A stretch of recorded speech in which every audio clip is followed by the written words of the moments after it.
Seja bem-vindo a mais um estudo da nossa série, O Fruto do Espírito no Lar. Hoje falaremos do retrato do verdadeiro amor. Estamos estudando o fruto do Espírito descrito por Paulo em Gálatas no capítulo 5. Já aprendemos que existe apenas um fruto produzido pelo Espírito Santo na vida daqueles que permanecem em Cristo. Também vimos que o primeiro aspecto desse fruto é o amor. No último estudo, entendemos que esse amor nos leva a perdoar, porque fomos profundamente perdoados por Deus.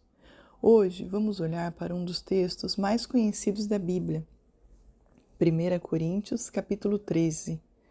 Mas eu quero convidar você a enxergar esse texto de uma forma diferente. Muitas pessoas leem esse capítulo em casamentos, outras acham que ele fala apenas de romance. Mas Paulo está descrevendo o caráter de uma pessoa cheia do Espírito Santo. Em outras palavras, ele está mostrando como o fruto do Espírito aparece na prática.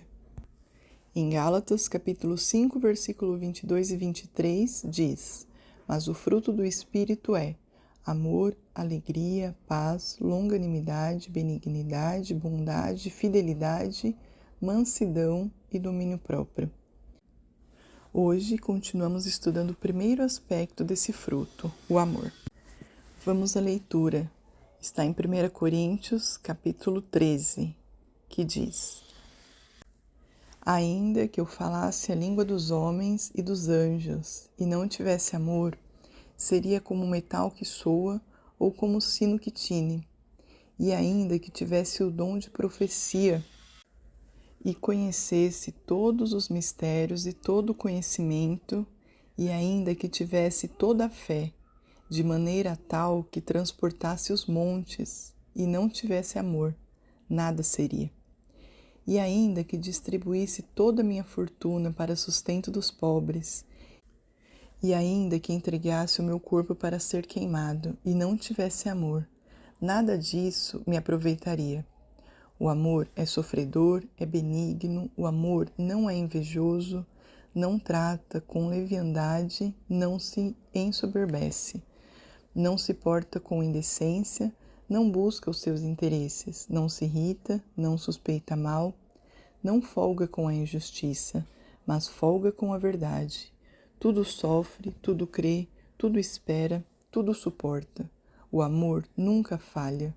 Mas havendo profecias, serão aniquiladas, havendo línguas, cessarão, havendo conhecimento, desaparecerá, porque em partes conhecemos e em parte profetizamos, mas quando vier o que é perfeito, então o que é em partes será aniquilado. Quando eu era menino, falava como menino, sentia como menino, pensava como menino, mas logo que cheguei a ser homem, acabei com as coisas de menino, porque agora vemos por espelho, em enigma, mas então veremos face a face.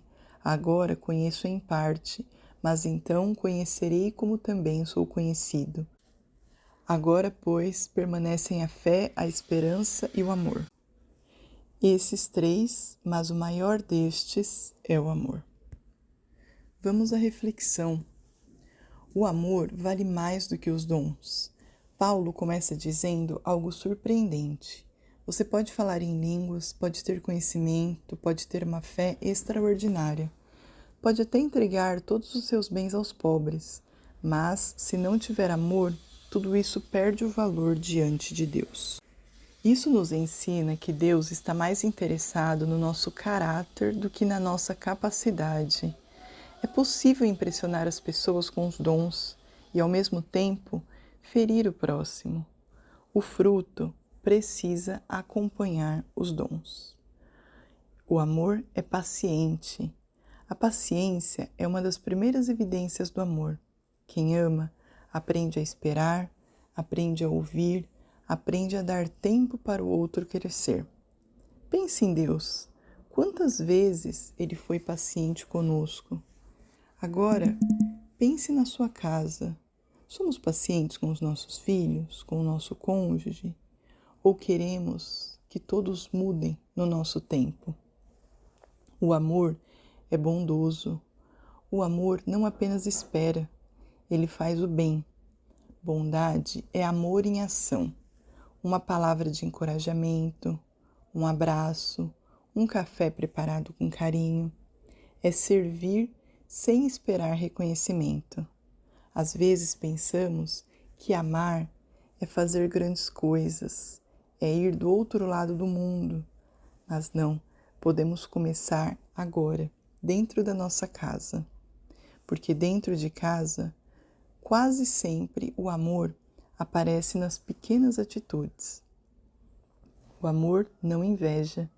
A inveja não existe apenas entre colegas de trabalho. Ela pode aparecer dentro da família, quando um irmão sente ciúme do outro, quando um cônjuge não consegue celebrar as conquistas do outro. O amor se alegra com a alegria do próximo.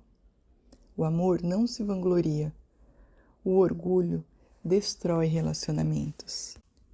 Quem ama não precisa provar que sempre tem razão. No casamento, às vezes, a maior vitória é abrir mão de vencer uma discussão para preservar a comunhão. O amor não busca seus próprios interesses. Vivemos em uma cultura que pergunta: o que eu ganho com isso? Jesus perguntava: como eu posso servir? O amor troca o egoísmo pelo serviço. Em Filipenses, capítulo 2, versículo 3 e 5, está escrito: nada façais por partidarismo ou vanglória, mas por humildade. Nosso exemplo, Jesus, quando lavou os pés dos discípulos. Isso é humildade. O amor não guarda rancor. Essa expressão significa literalmente não manter uma lista de ofensas. Quem ama não fica relembrando erros antigos. Não vive dizendo: você sempre faz isso, você nunca muda. Foi exatamente isso que vimos na parábola do servo impiedoso. Quem foi muito perdoado, aprende a perdoar. O amor tudo sofre, tudo crê, tudo espera, tudo suporta. Tudo sofre. Não significa aceitar abusos, significa permanecer firme nas dificuldades. Tudo crê, escolhe confiar enquanto houver motivos para confiar. Não vive desconfiando. Tudo espera. Nunca perde a esperança de que Deus pode transformar pessoas. E tudo suporta. Permanece firme, mesmo quando amar exige sacrifício. O amor nunca acaba. Em 1 Coríntios, no versículo 8, capítulo 13, versículo 8, diz: o amor jamais acaba.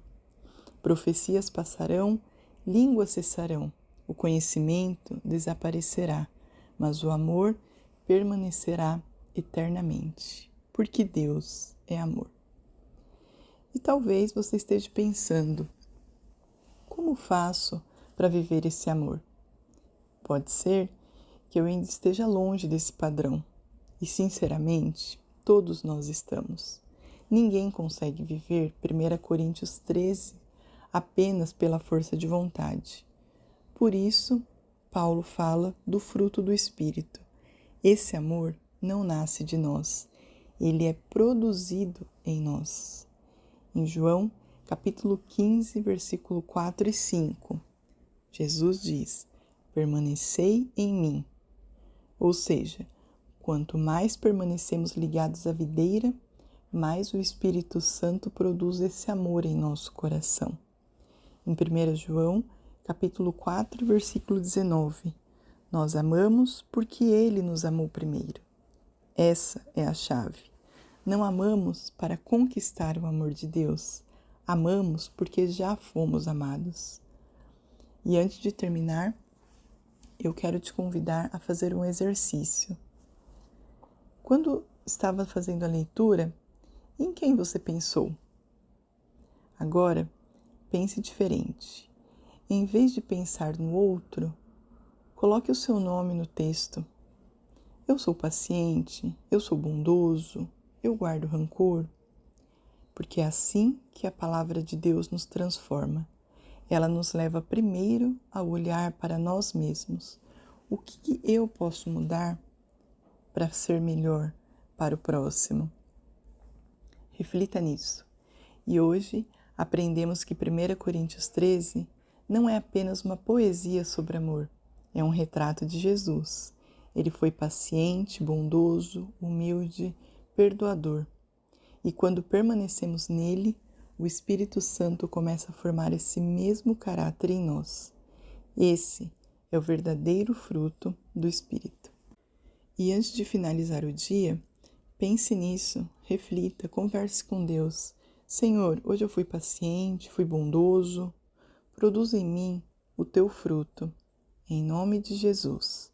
E eu tenho certeza que Deus começará uma transformação profunda no seu coração. Porque no final das contas, o amor não é aquilo que dizemos que sentimos. O amor é aquilo que o Espírito Santo começa a produzir em nós e que as pessoas ao nosso redor conseguem enxergar. Que Deus abençoe você, sua família, seu lar. E no próximo estudo, vamos continuar falando sobre o amor, mas olhando para outra passagem, Romanos capítulo 12, do 9 ao 21, onde veremos o amor não apenas descrito, mas colocado em prática. Espero você. Não se esqueça, curta, compartilhe, deixe um comentário e até a próxima.